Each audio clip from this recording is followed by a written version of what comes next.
Assalamualaikum warahmatullahi wabarakatuh. Salam sejahtera bagi kita semua. Pertama-tama, saya ingin mengucapkan terima kasih kepada Bapak Rofiul Wahyudi selaku dosen pembimbing mata kuliah Ilmu Ekonomi Islam. Nah, saya Yuliana Rahmadewi sebagai moderator ingin memperkenalkan anggota saya. Yang pertama, Tias Nurismaningsi, Syafiq Munifakarin, dan Ulia Auliana. Video ini kami tujukan untuk tugas ujian akhir semester 1 Gasal dalam mata kuliah Ilmu Ekonomi Islam tentang sejarah bunga atau interest. Kemudian riba atau bunga. Riba adalah salah satu jenis transaksi ekonomi yang secara real dijalankan dan berkembang dalam masyarakat Arab. Transaksi jenis ini sudah ada sejak sebelum Islam dating atau pada masa jahiliyah. Secara etimologi, riba bermakna bertambah dan tumbuh. Namun, secara umum, riba berarti bertambah baik secara kualitatif maupun kuantitatif.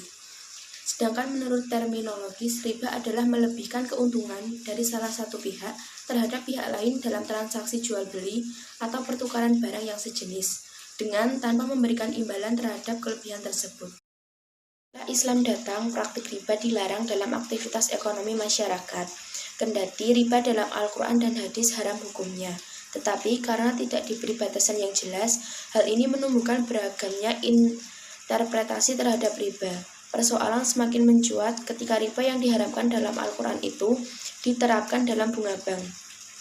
Artinya, bunga bank dipersepsikan sama dengan riba. Dalam hal ini terjadi perbedaan pendapat ulama dalam menginterpretasikan riba. Di satu sisi lebih menekankan pada aspek larangan riba yang memandang bahwa semua bentuk bunga bank adalah haram. Sementara di sisi lain yang lebih menekankan aspek moral dalam memahami pelarangan riba sehingga memandang bunga bank tidak identik dengan riba. Menurut Abu Zahra dan Rafiq Yunus dibagi menjadi dua, yaitu satu, riba nasiah atau riba yang terjadi pada utang piutang. Penambahan hutang lebih dari nilai pokok karena penerima hutang tidak mampu membayar hutangnya tepat waktu.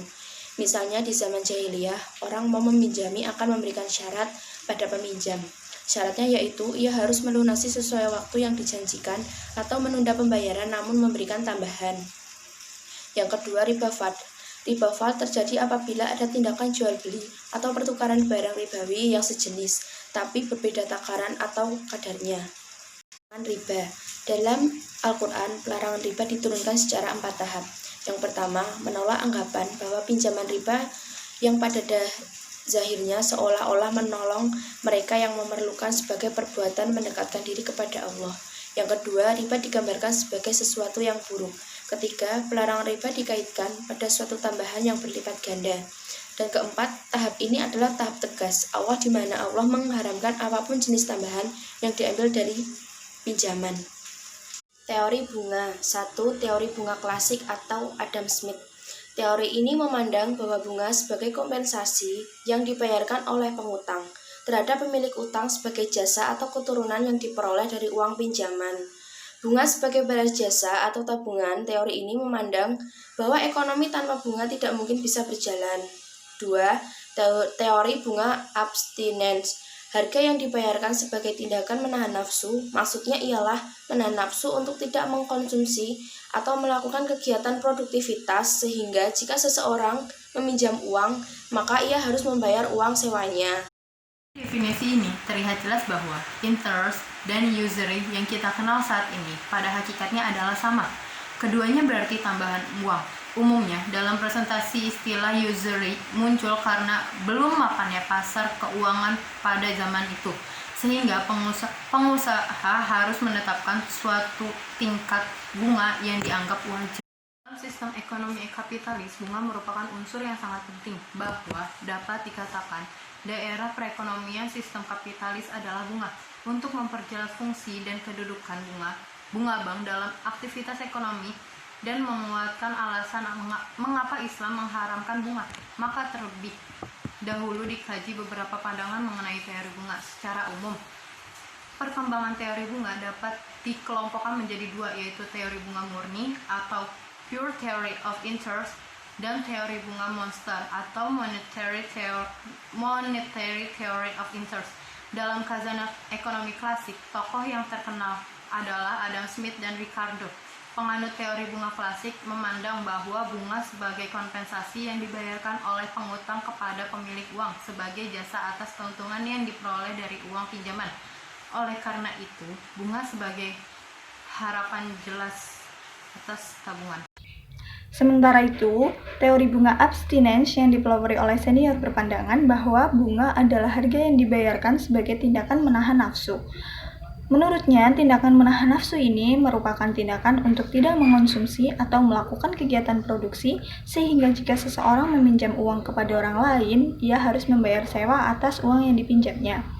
Dari uraian tersebut, menunjukkan bahwa tidak ada satupun teori bunga murni yang mampu menjelaskan dan membuktikan bahwa bunga diperlukan dalam suatu aktivitas ekonomi. Sebagian orang kemudian berpaling ke teori bunga moneter untuk mencoba menjelaskan bagaimana penentuan tingkat bunga meskipun mereka tidak memiliki dasar yang kuat tentang definisi bunga itu sendiri. Kemudian sekilas fatwa ulama terhadap bunga bank. Fatwa ulama tentang pengharaman bunga bank sebenarnya telah ditetapkan dalam suatu pertemuan penelitian Islam yang dihadiri 150 para ulama terkemuka dalam konferensinya yang kedua pada bulan Mei 1965 di Kairo, Mesir. Setelah itu, berbagai forum ulama internasional juga mengeluarkan fatwa pengharaman bunga bank, yaitu sebagai berikut. Yang pertama, Majma' al-Fiqih al-Islami, negara-negara OKI yang diselenggarakan di Jeddah pada tanggal 22 sampai 28 Desember 1985. Yang kedua, Majma' Fiqih Rabithah al-Alam al-Islami, sidang ke-9 yang diselenggarakan di Mekah pada tanggal 12 sampai 19 Rajab 1406 Hijriah.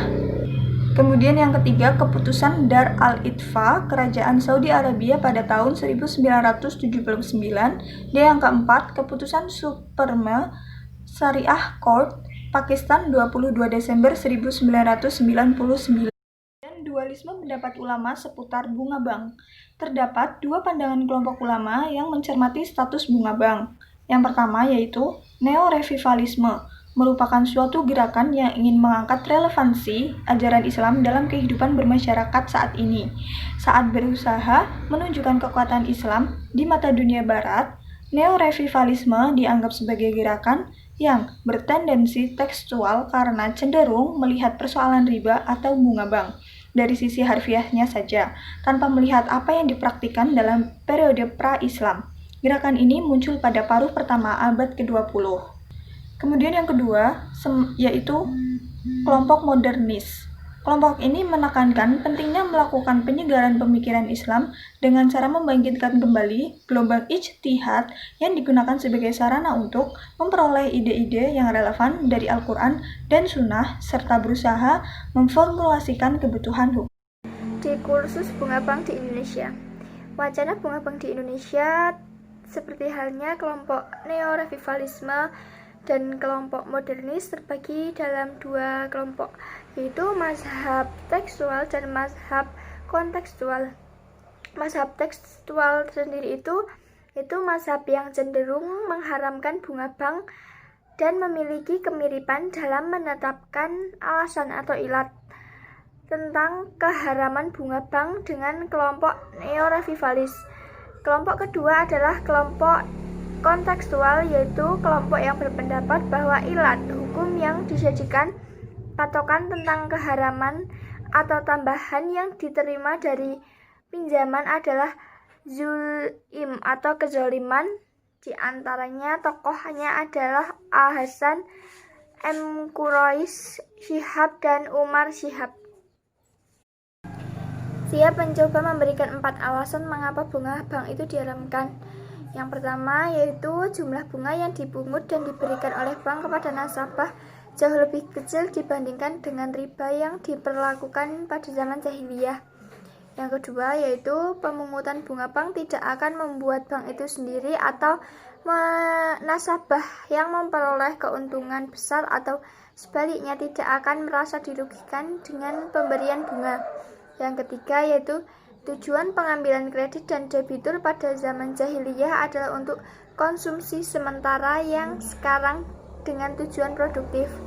Yang keempat yaitu adanya kerelaan antara kedua pihak yang bertransaksi, sebagaimana halnya kebolehan dalam jual beli dengan antara din.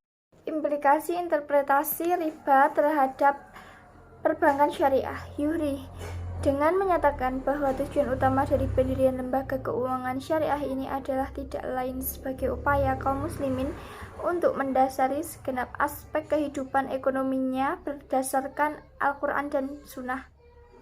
Perkembangan usaha bank syariah dan BPRS di Indonesia hingga saat ini telah menunjukkan gambaran semakin besarnya animo umat Islam untuk memanfaatkan layanan jasa perbankan syariah.